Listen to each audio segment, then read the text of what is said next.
All right, here we are on Bill's Cougar.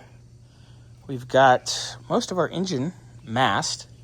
We still need to plug off our exhaust ports and put some clean old spark plugs in the spark plug holes.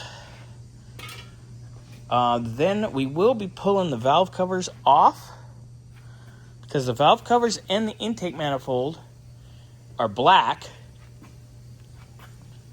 And then the rest of the engine is blue. So, once the water pump shows up tomorrow, put the water pump, put the thermostat housing on it. We won't put the thermostat housing on it. We'll put it on after the fact. But we will put the water pump on so we can paint it all together. Get that done. And away we go. So next time you see this beauty, it'll probably be 100% ready for paint. Soon, everybody. Soon.